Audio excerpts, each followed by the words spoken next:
Welcome back to the third annual Halloween special, and here to talk about The Babysitter, directed by McG, and this is one of my favorite guilty pleasure movies of all time. Now, when I first watched this about 3 years ago on Netflix, I was like, this looks pretty interesting because when I first watched the trailer, it's like, and I'm pretty sure you might have thought about this if you have watched it. This is basically a scenario of what if Home Alone was a slasher movie. And I kind of like it for that alone because it does feel like Home Alone if it was a slasher movie. And I love Home Alone, and this is like a good parody of Home Alone. I mean, the only difference between The Babysitter and Home Alone is that the kid doesn't use micro machines or much booby traps as Macaulay Culkin did in Home Alone.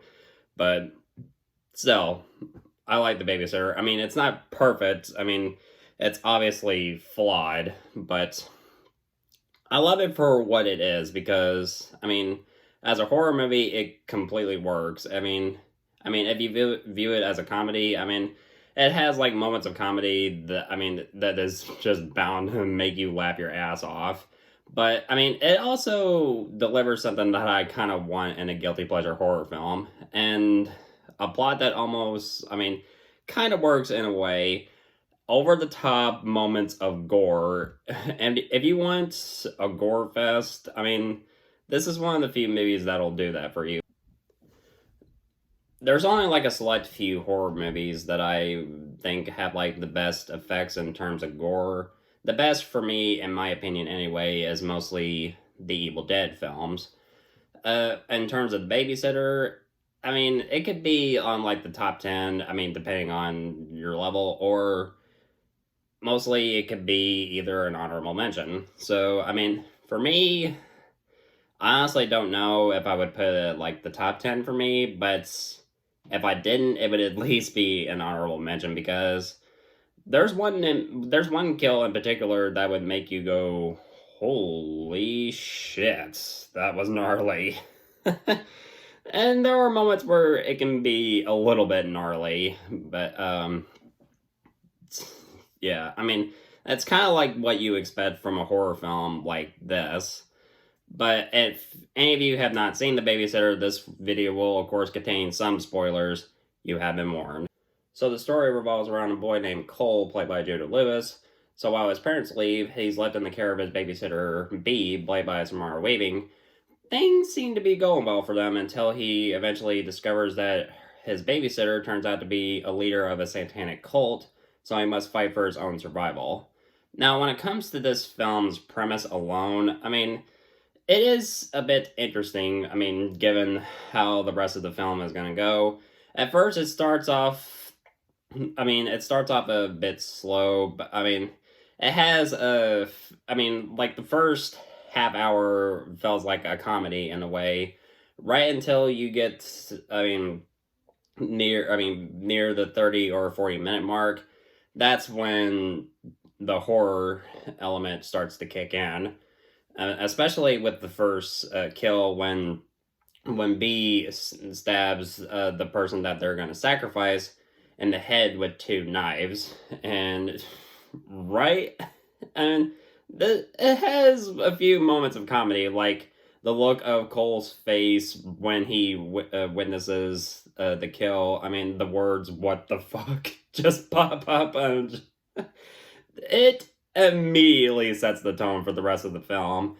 And like I mentioned earlier, I mean, the gore in this film is kind of hilarious, especially when you have like a stream of blood just spraying all over John's face, who's played by King Bach, which was an obvious reference to Evil Dead because, I mean, if you watch the one scene in Evil Dead 2, right when Ash is trying to shoot his possessed hand, he has like a whole like geyser of blood just spraying all over his face. It kind of, I mean, I almost forgot to mention this film has like dozens of references to pop culture. I mean, if you like the game, like spot the reference, because I mean, sometimes I do, but I mean, it doesn't really go too overboard with the spot the reference. And like I mentioned, the film clearly homages Home Alone, but the biggest difference between The Babysitter and Home Alone is that we don't have Cole setting up micro machines just like Kevin did in Home Alone. So, I mean, but it does still have that Home Alone vibe despite no booby traps. So, yeah. As for the cast, some of them work and some of them don't. I mean, some of the performances, I mean, I don't really mind that much. Samara Weaving, I think, is great throughout the film. Uh, you might have seen her in like other things. She appeared in the last few episodes of the first season of Ash vs. Evil Dead. And of course, I'm pretty sure that most of you have seen Ready or Not. She was pretty good in that film. But when it comes to her performance in The Babysitter, I mean, this was the type of role that this. I mean, she makes it work. So, and given the fact that she's Hugo Weaving's niece, yes, that Hugo Weaving. To me, I mean, I've always loved Hugo Weaving. I've loved Hugo Weaving ever since I first watched both The Matrix and the Lord of the Rings trilogy. So, yeah. Robbie Amell is also in this film, and I don't really mind him all that much. I mean, I think he is a good actor. I mean, I liked him as Ronnie Raymond in the first season of The Flash. I thought he gave a good performance in in that show. And in this film, I just uh it's it's the kind of role that kind of works for him, but although his motivations don't really make a whole lot of sense. I mean, we get that that he's that I mean, it's a pretty good he gives a pretty good clear indication that he's a psychopath, but I mean, his reason for making a deal with the devil, I mean, if you watch the sequel, his motivation is just to kill people. But I mean, why do you have to make a deal with the devil to kill people? It doesn't really make a whole lot of sense. I mean, the only way it can make sense for me as if he wants to become an unstoppable killer or a killer who doesn't really leave much of a trace in the scene of a crime or something. Or I could just go with the unstoppable killer thing. Either he wants to be either Michael Myers or Jason Voorhees. I mean, that's the only way it would make sense for me, but it's never really truly explained. I mean, the characters' motivations, I mean, they are a bit dumb in a way because these motivations, I mean, she just wants to remain strong and confident, and in the sequel, it kind of retcons that. Uh, Sonia's motivations, I don't really quite understand. Bella Thorne's character, Allison, she just wants to be a journalist. And King Bach's character, John, I think is very annoying, but though he does have, kind of have like one moment, and his death is the most oh shit kill in the movie when falls down the stairs. Actually, he gets pushed off a banister by Cole. He slips down. He trips over a toy car and falls down onto a table, and he gets impaled in the neck with a sharp trophy. And I'm like, holy shit! The violence in this film, like I said, is just hilarious. But there are moments where you'd be like, holy shit! Uh, the practical effects in this film, they deserve some praise. And there's one kill. You could tell that it was obviously CG, but well, I mean,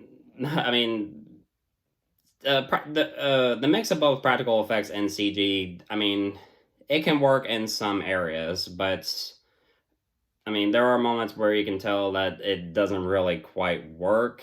But if you have the perfect balance of both practical and CG, if you know how to use it well, then you can tell it kind of fits it perfectly. And one moment when right when Allison is trying to kill Cole by stabbing him with a knife, she ends up getting her head blown to pieces with a shotgun blast from B, and Cole ends up with brains and bits of skull and everything onto his face. And I love B's reaction where she's like, "Holy shit! Found this in the cop car. That was so graphic." I mean, yeah, I mean, the violence can be a bit graphic, and um, it's kind of the thing that you expect throughout the rest of the film. There are moments where the film can get a little bit over the top, like when cops come in and try to stop the cult. Uh, Max, who is Robbie Amell's character, throws a fire poker into the cop's head, and he ends up accidentally shooting Allison, who is Bella Thorne's character, in the chest, and she ends up flying like 20 feet away. I mean, uh, and I don't think in real life that a gun, a gunshot could make you just fly like 20 feet away, unless it's like a shotgun. That I could buy, but it's like I can tell that that McGee is like, okay, we're gonna have you like strapped onto a wire, and then you're gonna unrealistically fly through the air, and it's just like nobody can buy that. And also, uh, when Cole manages to kill Sonia with a firework, it's just oh my god. Uh, I mean, like I said, sometimes the violence can get a little bit hilarious, and I mean, it's like it's easily one of my favorite guilty pleasure movies. It's just, I mean, there are moments where, I mean, honestly, if you were having a drink with a few friends and if you felt like having a blast, I mean, watch either this or Sleepwalkers.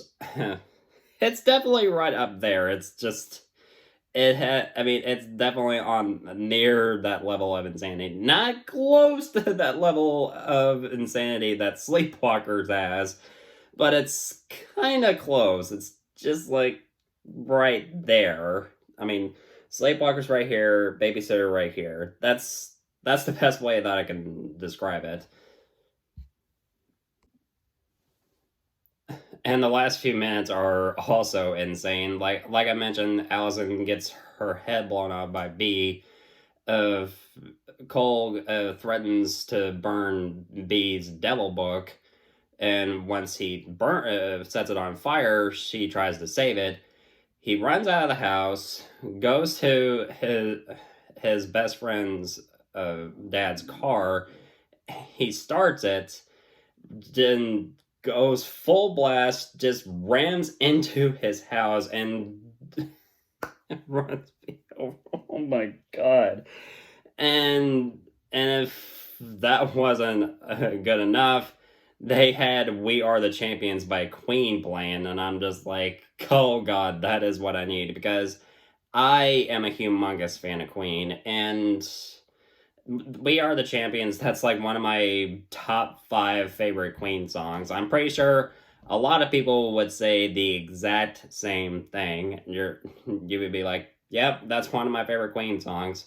And if you leave it in the comment section below, thank you, because I'm kind of curious to know what's your top 5 favorite Queen songs. I mean, I know it has like, I mean, sure, there's a Queen song in the film, so I mean, let me know what your top 5 favorite Queen songs are in the comment section below. So just had to get that off my chest. And the mid credit scene almost leaves me scratching my head, and because uh well, I'll talk about that later at the end of the video. So when his parents come home, they're like, "Are you okay?" And Cole's like, "You know what? I don't need a babysitter anymore."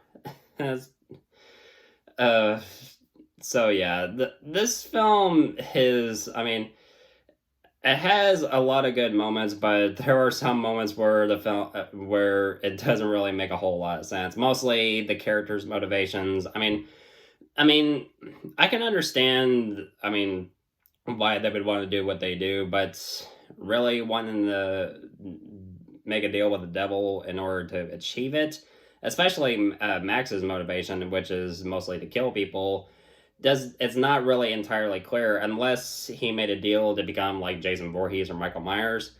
That would make sense for me because, but it's never really fully established. So, I mean, if they went into more detail about the characters' motivations, then I could finally at least understand why they would be willing to make a deal with the devil. So that at least it would make more sense. And in the mid credit scene, it almost makes me kind of scratching my head. I mean, B is portrayed to be somehow immortal at the end. It doesn't really fully establish that, and neither does the sequel fully establish that. And it kind of like retcons her motivations of what she is doing. And in the sequel, she's portrayed as an anti-hero of sorts, which, I mean, I'll probably talk about the sequel later on during the third Halloween special. I'm not really sure if I will have enough time to talk about it.